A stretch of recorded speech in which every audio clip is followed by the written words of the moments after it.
Most people think building wealth is about one big money move, but the truth is, it's small, consistent actions that build up over time that separates those who wish from those who win. Today, I'm showing you how to master your money moves and why the real journey starts after the inspiration fades. Let's go ahead and get to it.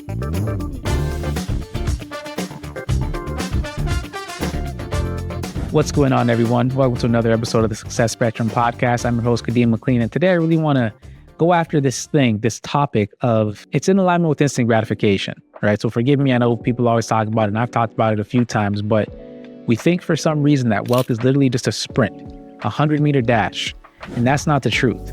The truth is that it's a marathon. It's a lifelong journey, a lifelong marathon, and every step we take, you might have to adjust. Not at every single step, of course, but there are steps you take where you're going to have to make adjustments. Even if you have acquired wealth, let's say, or reached wealth, obtained wealth, there's times where you might need to make a shift, right? Otherwise, you might end up losing this thing called wealth. This right here is part of the reason as well why people who win the lottery often end up losing it. Yes, one, it's the mindset, but two, it's the strategy. And again, the mindset of it being a short sprint. People wish they win the lottery, could win it. And then when they get the money, they don't know what to do with it because they're so focused on the fact that it's a short sprint as opposed to a lifelong journey. You may have acquired the money, but what about the mindset? What about the steps that you need to do, the learning, the growing, the adjustments you need to make? They don't do all of that, so they end up losing it. So today, my aim is to give you some strategies to help you to understand and just kind of reframe the mindset a little bit to look at it as a lifelong marathon as opposed to a sprint. Because in reality, there is no finish line. It's a marathon, right? You just keep running, you keep going, you focus on each step, one step at a time. And in relation to it being a marathon runner doesn't stop after mile one. Even if they're in pain, even if they're sore, even if they feel like they may have shin splints, they keep going, right? They pace themselves, they commit, and they keep after it. They keep going one step at a time because everybody can take one step who, is capable of taking steps. Everybody can take one step, but to take 5 or 10 or 20 or 100, you may not be able to think that far because you're in so much pain, but you can take one step no matter how much pain you're in for the most part. And wealth works the same way. It's consistent growth, it's consistent effort and checkpoints, right? You got to check in on it. And that's why I always mention checking your budget, because if you don't check your budget, you don't know if you're on track or if you're off track. It's not a quick get-rich-quick burst, let's say, right? A get-rich-quick sprint. That's not what this is. This is a marathon. So again, stay consistent because that's what it requires. And it requires check-ins. One other point to this is you got to start the marathon. A lot of people might sit on the sidelines or sit at that starting line and watch others jogging while you're just sitting there watching others jog by. If you really want this wealth thing, you have to start. You have to go after it.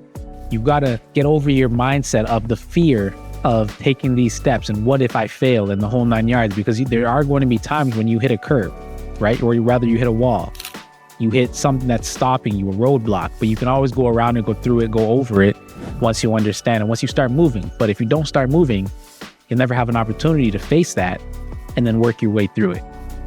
So don't sit on the sidelines, don't sit at that starting line and watch as people go by, figure it out. Because if this is really something you want, you can acquire it, you can get it, you can obtain it and achieve it, but you need to start to be able to do that. So my question to you was, are you jogging steadily? Or are you stuck at the starting line looking at others jog by? Some of you listening may be people who have already won their own race in one way or another. And one thing to keep in mind is the greatest athletes, they don't win once and then stop training. They stick to that training plan, right? They're always watching film. They're always adjusting. They're always learning. They're working on their strengths, and they're also working on minimizing their limitations. Whatever they are, quote unquote, weak at, they work on that thing. If they're weak at a certain shot, let's say, Kobe, for example, he misses a shot, he would spend all night and morning practicing that exact same shot thousands of times or hundreds of times, right? More likely thousands, because they're working on their weakness at that point. The strengths are okay. Yes, they work on those, but when it comes to a sport, they're working on minimizing those limitations, those weaknesses. So my point is, just because you won a race, just because you may have acquired a level of wealth or you're further along the marathon than you were previously, doesn't mean you stop learning. Doesn't mean you stop growing and adapting. It doesn't mean you can sit back and just enjoy what you have or where you've come. Yes, take moments to do that, because you got to celebrate. Otherwise, what's all of this for? You got to enjoy your life. But if you haven't acquired it yet, if you haven't reached the level that you set out to reach, keep running, keep training, keep planning, and keep going, keep taking action. I wrote a book for you, and it's called Wings of Abundance, your strategic guide to uplift and empower you to financial overflow. What this book talks about is, one thing I like to talk about is the financial map. There's 2 points on any map.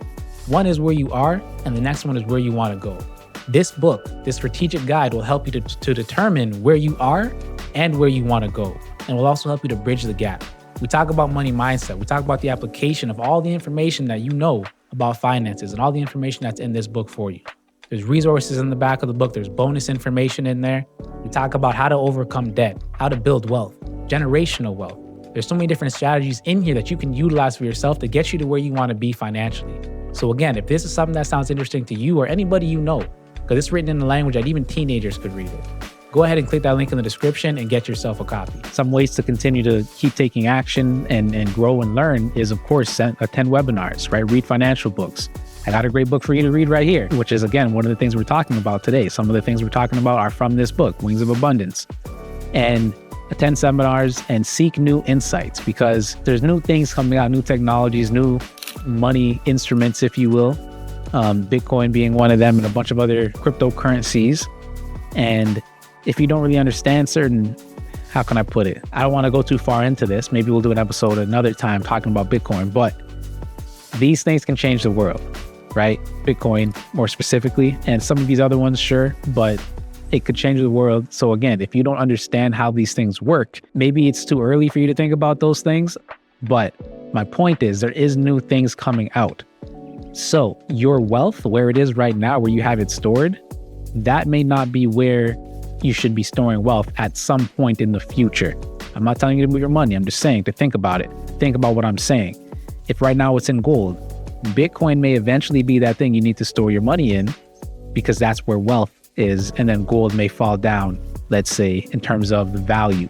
Not saying that's the case. I'm just giving you an idea, an example, because this is why we need to continue to learn, continue to grow, and continue to adapt. And all of this information, of course, all the information you'll get from Wings of Abundance and all these other books and seminars you attend or you read and attend, it's all great. However, those are the warm-up stretch, because nothing happens with that knowledge unless you move. And that's why I mentioned, are you sitting at that starting line watching people jog by? Because if you are, all the information you've been getting, the knowledge you've been acquiring, it's all for naught. There's no reason for it. You're just wasting time. Stop being a consumer so much and take what you have consumed and produce with it. Take action, take those steps, start that marathon, right? Start moving one step at a time, because if you just keep getting knowledge isn't power. Of course, applied knowledge is power. You got to start moving and taking action on this information. And I know sometimes it might be, what's the word I want to use? It can be a little scary, I guess. Some people might have a little level of fear when it comes to this, because for whatever reason. However, I'd like to tell you and submit to you that it's not always going to feel that way. Once you start taking action and you start stretching yourself, staying in that growth zone and out of your comfort zone, eventually these steps you're taking, these risky steps in terms of investing or starting a business or going into a joint venture, whatever it might be, they will become second nature. They will become habit. And once it's habit, it will be easier to maintain, because now you use discipline in the beginning to get started. However, now it becomes a habit. You're consistently learning and growing. You're consistently reading books and growing and adapting. It will become a habit once you do it long enough. Then it won't feel so, what's the phrase? It won't feel so like you're going against your core being to do this thing, because it's innate now. You've built it within yourself. I shouldn't say innate, but you've developed the habit doing it. One thing that'll help you to maintain that habit or those habits is the people in your circle. You've heard it before, birds of a feather flock together. You are the average of the 5 people you hang around. And if you hang around people who are having certain money conversations, elevation money conversations, or elevated money conversations, then you will have those conversations that will be ingrained in you, and you're going to start taking the actions eventually. You stay in that circle long enough, and you will start taking those required actions to reach wealth. You see a marathon runner, they don't just run alone, right? They're often pacing themselves with others. They don't do it alone. The same way when it comes to finances. If we're running with people either ahead of us or behind us, let's say on the run, on the trail, right, on the track, we can help pull those people forward who are behind us, and the people who are ahead of us can help to pull us forward as well. So again, pace yourself with people who are on this journey as well, because the people we're hanging with, the people we grew up with, they might not be on the same journey. If they are, great, that's amazing, that's wonderful. But if they're not, you need people who are also further ahead that can help to pull you along, that you can pace with. Otherwise, if they are walking and you're on this track jogging because it's a marathon, you'll probably end up walking eventually, sooner than later. Because again, you are the average of the 5 people you hang around. So you need a circle that challenges your pace, keeps you moving forward, and challenges your mindset. Because again, I think mindset leads in everything. When the mindset is not right, you will not achieve certain goals. Even if you put in all the effort and the work, if your mindset is not in alignment with somebody who believes they can achieve these things, you're not going to achieve it, because it's going to show in your actions. People will smell it on you. You're not going to put in 100% effort. You're missing that 1 to 2 degree shift that can make all the difference. And that's your mindset. So if you don't have these people around you, the people who are running ahead of you, who you know can challenge your mindset and push your pace and keep you on track, keep you moving forward, join the Freedom Hub, right? The link's in the description. And it's a community of us who are aiming to push each other, elevate one another in entrepreneurship, in finances, and in mindset, right? In life generally, because these things all affect different areas of your life. Find a financial advisor, follow financially aligned mentors online. These are some of the ways that you can surround yourself, right? Read good books, listen to good podcasts, and get yourself around good information and people who can push you and challenge you and be a little more direct with you. Because oftentimes the people in your circle, they won't often be direct with you when it comes to your own growth. They won't challenge you in certain ways because they're worried about how you may feel about it. Sometimes, not always, but sometimes that is the case. You can probably point at some people in your circle who think like that, right? They never challenge you. They're a yes man or yes woman. And while it may feel good to have certain people like that in our lives, we're not really growing through conversations with those people. We need people who can challenge our mindset, push us forward, and keep us moving forward. Those people who I'm referring to, the pack that you're running with, it's not a matter of stretching yourself into that danger zone that I've talked about before, right? You got the comfort zone, you got the growth zone, and you got the danger zone. They're not going to put you in the danger zone. They're not going to say, okay, I know you make, just for the sake of an example, $500 a month. Let's invest $5,000 into this thing. That's calm down. Wait a second, right? That's too much. But they might say, okay, invest 100, invest 25, right? Because you don't need to start huge like that, especially if it's your first time investing. Start smaller, something you feel a little more comfortable with that you can manage. And this again comes back to budget, because if you know what your discretionary income is and you know how much you have in savings, then you know how much you feel comfortable putting aside into an investment to see how much it can grow for you and how much it can work for you. So again, don't wait to start with $1,000 or $5,000. Put the $25 in a month that you have right now, or a paycheck. Let that build up over time. And as you become more comfortable with it, as it becomes a habit, then you can put more in, right? Because you'll see this thing working for you and compounding for you. So what this pack is going to do for you is they're going to help you to take the steps required to continue to grow, continue to elevate, and continue to learn. And they're going to challenge that mindset, as I mentioned. If you start with walking a mile today, okay, good, you walked a mile, congrats. Doesn't seem like much. However, if you walk a mile consistently every day, that's probably going to add years to your life, because it will compound and build up over time. So this $25 a month you're putting away every month, that is going to add up and compound over time.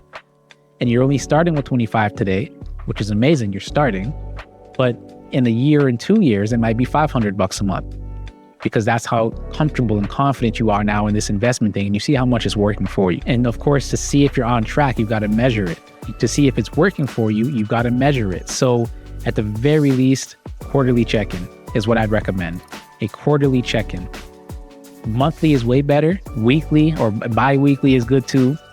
But quarterly, at the very minimum, do a quarterly check-in to see if you're on track and to see how this thing is really working for you. That doesn't mean after one quarter you stop doing it. You got to give it time. But that just means you check in. Okay, $25 a month. We're at $100 plus interest. Cool. You're at $75 plus interest. Cool. And then you come back to it in another quarter. And every quarter, at least, you keep checking in with it to see where you're at. These check-ins will help you to see what did I learn? How much did I save, invest, or how much did I make? And what do I need to adjust, right? What's working well? What's not working so well? What do I need to adjust? Without doing that check-in, that measurement, you won't know. So I want to submit to you that financial mastery is not about making one perfect move. It's about showing up every single day and doing the required action, especially when it's hard, when it's difficult. So showing up consistently, but in order to show up when it's difficult, you got to make that commitment up front. Do you really want this thing called financial mastery? Do you really want to master your money moves? Do you really want this thing called wealth? Determine that for yourself, because if you don't, or you just kind of want it, you're not going to get it. If you really want it, and it's in your core, you know what you're going after. And it's not just for the money, of course, it's what you can do with it.